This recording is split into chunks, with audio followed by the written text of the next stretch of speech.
On doit avoir, c'est un agenda qui sera l'agenda de l'Afrique, qui sera discuté en Afrique pour les bénéfices des Africains. Ce sera la première fois qu'un pays africain va recevoir le Congrès international sur les aires marines protégées. Pour préparer cette grande rencontre internationale appelée Impact 6, plus de 80 scientifiques provenant de 17 pays sont réunis à Gaspé durant 4 jours pour s'entendre sur les thèmes incontournables qui devront être abordés. C'est le moment de remonter l'agenda africain sur la scène mondiale parce que les océans, c'est un bien commun global. Donc il n'est pas question que d'autres continents en discutent et que l'Afrique soit laissée en rade. Aucun Africain ne doit être laissé en rade, aucun océan ne doit être laissé en rade. Il faut dire que ce congrès international s'était tenu à Vancouver en 2023, où les pays signataires s'étaient donné comme objectif de protéger 30 des océans avec des aires marines protégées, alors que l'Afrique accuse un important retard.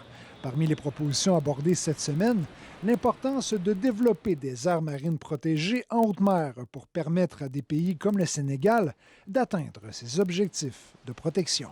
Pour celui du Sénégal que je maîtrise le mieux, on est à peu près à 5 %. Mais lorsqu'on aura les AMP dites océaniques, c'est là où on compte remplir, disons, ce gap. Au niveau africain, on n'est pas loin de ces 5 %.